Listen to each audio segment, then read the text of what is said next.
I stood in the rain outside the church, watching the black umbrellas bloom like dark flowers over the graves, and all I could think was, this is the day my life ends twice. The casket was closed. Dad had always hated open caskets, said he didn't want people staring at him when he couldn't stare back. I kept waiting for someone to hand me a tissue, or at least look at me with pity, but everyone just shuffled past, murmuring condolences to my husband, Mark. He stood there in his charcoal suit, shoulders squared, accepting every handshake like he was the grieving son-in-law of the year. No one seemed to notice that my hands were empty, that I hadn't even been allowed to place a flower on the lid. Inside the church earlier, during the service, I'd felt the first real crack. The lawyer, Dad's old friend, Mr. Hargrove, had come up to me in the vestibule, his voice low, eyes darting toward Mark. Your father left instructions, he'd whispered. Very specific ones. We need to talk after this is over. Alone. Mark had appeared right then, sliding an arm around my waist like he was steadying me. Everything okay, honey? He'd asked. Smile perfect. But his fingers dug just a little too hard into my side. I nodded. I always nodded. Back home, our home, or so I thought, the condo smelled of lilies and coffee gone cold. People milled around the living room with paper plates of deviled eggs and ham, speaking in hushed tones about how peaceful Dad looked, how he'd lived a good long life, 83 years. I'd spent most of them trying to make him proud. He'd built things, houses, businesses, trust funds, and I tried to build a family. Mark and I had been married 12 years. No children, but that was okay, he'd said. We had each other. And the view from the 32nd floor of the downtown high-rise, he'd insisted we buy 5 years ago. $30 million, give or take. A palace of glass and steel overlooking the river. I'd never questioned whose name was on the deed. Why would I? Mark handled the finances. He always had. Around dusk, the last guest left. Mark locked the door, turned to me, and said the words I still hear in my sleep. We need to talk about the condo. I was wiping down the kitchen counter, nervous habit, when he said it. The rag stopped moving. The rain tapped against the floor-to-ceiling windows like impatient fingers. What about it? I asked, keeping my voice light. He crossed his arms. It's time we make some changes. Your dad's gone. Things are complicated now. I felt the air shift the way it does before a storm breaks open. Complicated how? He walked over, slow, deliberate. I had the locks changed this morning, while you were at the funeral home picking out the flowers. He pulled a new key from his pocket, silver and shiny, and set it on the granite island between us. You're not on the title, Sarah. Never were. It was in my name from the beginning. For tax reasons. Protection. You signed the papers, remember? I stared at the key. My reflection in the window looked small, blurred by rain.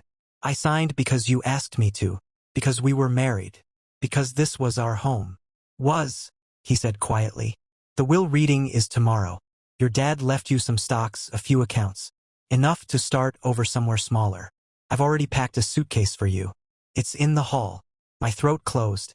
The lilies on the table smelled suddenly rotten. You're locking me out. Tonight. The day we buried my father. He looked almost sorry. Almost. It's business, Sarah. Nothing personal. I didn't scream. I didn't cry. I just stood there, listening to the rain, feeling something inside me fold up small and quiet, like a letter no one would ever read. I didn't touch the suitcase in the hall. I just walked past it, past him, into the guest bedroom we never used and closed the door. Not slammed, closed. Quietly. The way you close a door when you're trying not to wake someone who's already dead. That night I lay on the stiff duvet staring at the ceiling fan turning slow circles. Every few minutes I heard Mark moving through the apartment. Ice clinking in a glass. The soft beep of the security system arming. Footsteps pausing outside my door like he was listening for sobs he wouldn't hear. I didn't cry. Not then. Tears would have given him something to measure, something to win. The next morning Mr. Hargrove's office smelled of old books and lemon polish. He shut the door behind me before Mark could follow. Sit, Sarah, he said, voice gentle but firm. The way Dad used to speak when he was about to deliver bad news wrapped in love. He slid a thin folder across the desk. Your father came to me 6 months ago. He'd been watching, listening. He wasn't as frail as everyone thought. I opened the folder with hands that felt borrowed. The first page was a copy of the condo title, dated 5 years back, just like Mark said. My name nowhere on it. But clipped behind it was something else. A second document, notarized the same day, a quitclaim deed Mark had never filed. It transferred full ownership from him to me. Dad's handwriting in the margin. Hold until needed. For Sarah. In case. I looked up. He knew. Mr. Hargrove nodded once. He suspected Mark was rearranging things. The prenup you signed before the wedding. He never trusted it after Mark pushed to buy the condo in only his name. Your father had me prepare this quietly. Mark never knew it existed because he never checked the county records again. Too confident. My chest hurt like someone had pressed a thumb hard against my sternum. Why didn't Dad tell me? He wanted to protect your marriage as long as he could. He said you loved Mark. He hoped he was wrong. Mr. Hargrove paused. He wasn't. There was more. Bank statements showing transfers Mark had made over the years, small at first, then larger, into accounts I'd never seen. A life insurance policy on Dad that named Mark as beneficiary, taken out 2 years ago without my knowledge. And the will. Dad hadn't left me some stocks. He'd left me controlling interest in the family real estate holdings, quietly restructured last year to keep Mark's name off everything. I sat there feeling the floor tilt under me. All those dinners where Mark had talked about our future. All the nights I defended him to Dad when Dad asked why we still didn't have kids. Why Mark traveled so much. I called Dad old-fashioned, protective, paranoid. I was wrong. When I walked out of the office, Mark was waiting in the lobby, scrolling his phone, looking bored. He stood when he saw me. Everything settled? I met his eyes. They were the same hazel I'd once thought warm. Almost, I said. He reached for my arm. I stepped back. Just one step. Enough. We're going to the condo now, I told him. Both of us. There's something you need to see. He smiled, small, tight. The smile he used on waiters when the steak was overcooked. Sure. Let's go home. I didn't correct him. Not yet. We rode the elevator in silence. 32 floors. The mirrored walls threw back our reflections. Him composed, tie straight, jaw set. Me still in the black dress from the funeral, hair damp from the drizzle outside, eyes calm in a way that scared even me. When the doors opened, the hallway smelled of fresh paint. Someone had touched up the baseboards overnight. Mark swiped his keycard. Nothing. He tried again. The light stayed red. I reached into my purse, pulled out the spare key Mr. Hargrove had given me that morning. Dad's old master key from when he still owned half the building. I inserted it. The lock clicked green. Mark's face changed then. Not anger. Not yet. Confusion. The kind that comes right before understanding hits like cold water. Inside, everything looked the same. The river view, the white sectional, the orchids on the console table. But the suitcase he'd packed for me sat untouched by the door. I walked to the kitchen island, set down a thick envelope and slid it toward him. Read it, I said. He opened it slowly. The quitclaim deed.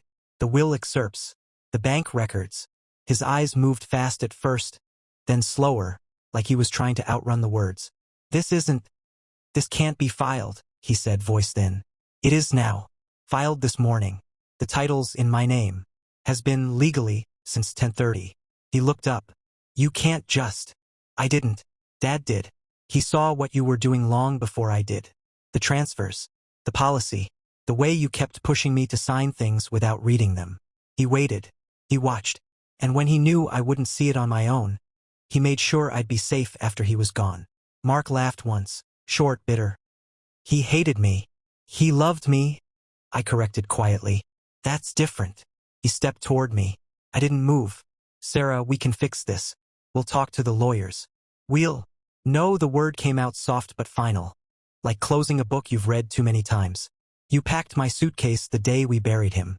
You changed the locks while I was choosing his flowers. There's nothing left to fix. He stared at me for a long moment. Then he turned, walked to the door, and left without another word. The elevator dinged. Gone. The condo was quiet after that. Too quiet. I stood at the window watching the river move slow and silver below. For the first time in years, the space felt like mine. Word spread fast. Family first. My sister called crying, then angry. I knew something was off with him, she said. But I didn't want to push. Friends from Dad's old circle sent cards, flowers, quiet offers of help. At the reading of the full will a week later, Mark didn't show. His lawyer sent a letter instead. Short, professional, offering to settle amicably. I declined. I kept the condo, sold the cars he'd bought, gave the stocks to a scholarship in Dad's name. Started small, Coffee in the mornings on the balcony instead of rushing out the door. Walks along the river path where Dad used to take me as a girl. I learned to sit with the silence instead of filling it. Mark moved to a smaller place uptown. Last I heard, he was dating someone new. I don't hate him. Hate takes energy I don't have anymore. I just let him go. The way you let a storm pass. Sometimes I still smell lilies when it rains. But the scent doesn't choke me now. It reminds me that endings can be clean, even when they hurt. If you've ever had someone you trusted turn the key on your life while you were grieving, you know the ache isn't loud. It's quiet, deep. But you also know this. The door they locked can be opened again. Not by them, by you. Would you have handed him the envelope and walked away? Or would you have fought longer, louder? Tell me in the comments. This is Broken Trust Stories. If a story like this ever helped you feel less alone, hit that subscribe button. There are more voices waiting to be heard.